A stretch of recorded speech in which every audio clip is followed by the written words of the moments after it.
ಕವಲೆದುರ್ಗ ಎಂಬ ಪುಟ್ಟ ಹಳ್ಳಿಯಲ್ಲಿ ವ್ಯವಸಾಯವನ್ನು ನಂಬಿ ಬದುಕುತ್ತಿದ್ದ ಜನರು ತುಂಬಾ ಇದ್ದರು. ಆ ಹಳ್ಳಿಯಲ್ಲಿ ರಮೇಶ್ ಮತ್ತು ಅನುಸೂಯ ಎಂಬ ಸರಳ ಮನಸ್ಸಿನ ದಂಪತಿಗಳು ವಾಸಿಸುತ್ತಿದ್ದರು. ಅವರ ಬಳಿ ಆರಂಭದಲ್ಲಿ ಕೇವಲ ಒಂದು ಆಕಳು ಮಾತ್ರ ಇತ್ತು. ಪ್ರತಿದಿನ ಬೆಳಗ್ಗೆ ಅನುಸೂಯ ಆಕಳ ಹಾಲು ಕರೆಯುತ್ತಿದ್ದಳು. ರಮೇಶ್ ಆ ಹಾಲನ್ನು ಊರಿನ ಹಾಲಿನ ಡೇರಿಗೆ ಹಾಕಿ ಬರುತ್ತಿದ್ದ. ಹೀಗೆ ಹಾಲಿನಿಂದ ಬಂದ ಸ್ವಲ್ಪ ಹಣದಿಂದಲೇ ಅವರ ಜೀವನ ಸಾಗುತ್ತಿತ್ತು. ಒಂದು ದಿನ ರಮೇಶ್ ಯೋಚಿಸಿದನು, ಈ ಹಾಲಿನಿಂದ ಬಂದ ಹಣವನ್ನು ವ್ಯರ್ಥ ಮಾಡದೆ ಜಮಾ ಮಾಡೋಣ. ಆ ದಿನದಿಂದ ಅವರು ಹಾಲಿನ ಹಣವನ್ನು ಸ್ವಲ್ಪ ಸ್ವಲ್ಪವಾಗಿ ಕೂಡಿಟ್ಟು ಇನ್ನೊಂದು ಆಕಳನ್ನು ಖರೀದಿಸಿದರು. ಆಕಳು ಹೆಚ್ಚಾದಂತೆ ಹಾಲಿನ ಪ್ರಮಾಣವೂ ಹೆಚ್ಚಾಯಿತು. ಹಾಲು ಹೆಚ್ಚಾದಂತೆ ಆದಾಯವೂ ಹೆಚ್ಚಾಯಿತು. ದಿನಗಳು ಕಳೆದಂತೆ ರಮೇಶ್ ಮತ್ತಷ್ಟು ಹಣ ಜಮಾ ಮಾಡಿ ಸ್ವಲ್ಪ ಜಮೀನನ್ನು ಖರೀದಿಸಿದನು. ಆಕಳನ್ನು ಸಾಕಲು ಚೆನ್ನಾದ ಕೊಟ್ಟಿಗೆಯನ್ನು ನಿರ್ಮಿಸಿದನು. ಮತ್ತೆ ಮತ್ತೆ ದುಡಿದು ಇನ್ನಷ್ಟು ಜಮೀನನ್ನು ಕೊಂಡು ರಮೇಶ್ ಮತ್ತು ಅನುಸೂಯ ಇಬ್ಬರೂ ಸೇರಿ ಒಂದು ಸುಂದರವಾದ ದೊಡ್ಡ ಮನೆ ಕಟ್ಟಿದರು. ಆ ದಿನ ಅವರ ಜೀವನದಲ್ಲಿ ಸಂತೋಷದ ಸುರಿಮಳೆ ಆರಂಭವಾಯಿತು.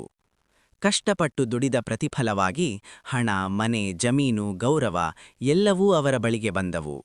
ಅವರು ಯಾರಿಗೂ ಮೋಸ ಮಾಡಲಿಲ್ಲ, ಸೋಮಾರಿತನ ತೋರಿಸಲಿಲ್ಲ. ಕೇವಲ ಶ್ರಮ ಮತ್ತು ನಂಬಿಕೆ ಇವುಗಳನ್ನೇ ಆಶ್ರಯಿಸಿದರು.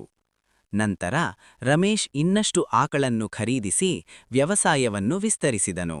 ಹಾಲಿನ ಉತ್ಪಾದನೆ ಹೆಚ್ಚಿತು, ಲಾಭವೂ ಹೆಚ್ಚಾಯಿತು.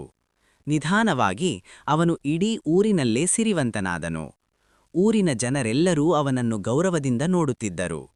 ಕಾಲಕ್ರಮೇಣ ರಮೇಶ್ ಮತ್ತು ಅನುಸೂಯ ದಂಪತಿಗಳಿಗೆ ಒಂದು ಹೆಣ್ಣು ಮಗು ಮತ್ತು ಒಂದು ಗಂಡು ಮಗು ಜನಿಸಿತು. ಹೆಣ್ಣು ಮಗುವಿಗೆ ಲಕ್ಷ್ಮೀ, ಗಂಡು ಮಗುವಿಗೆ ಲಕ್ಷ್ಮಣ ಎಂದು ಹೆಸರಿಟ್ಟರು. ಮಕ್ಕಳನ್ನು ಅವರು ಬಹಳ ಚೆನ್ನಾಗಿ ಓದಿಸಿದರು. ಲಕ್ಷ್ಮೀ ಬೆಳೆದು ವೈದ್ಯೆಯಾದಳು.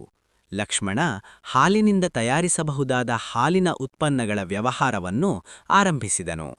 ಹೀಗೆ ಒಂದು ಆಕಳಿಂದ ಆರಂಭವಾದ ಜೀವನ ಇಂದು ಸಿರಿವಂತಿಕೆಯ ಶಿಖರವನ್ನು ತಲುಪಿತು.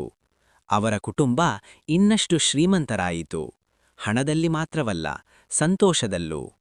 ಸಣ್ಣ ಆರಂಭವಾಗಿರಲಿ, ಆದರೆ ಶ್ರಮ, ಸಹನೆ ಮತ್ತು ನಂಬಿಕೆ ಇದ್ರೆ ಜೀವನದಲ್ಲಿ ದೊಡ್ಡ ಸಾಧನೆ ಸಾಧ್ಯ. ಕಷ್ಟಪಟ್ಟು ದುಡಿದವರಿಗೆ ಯಶಸ್ಸು ಖಂಡಿತ ಸಿಗುತ್ತದೆ.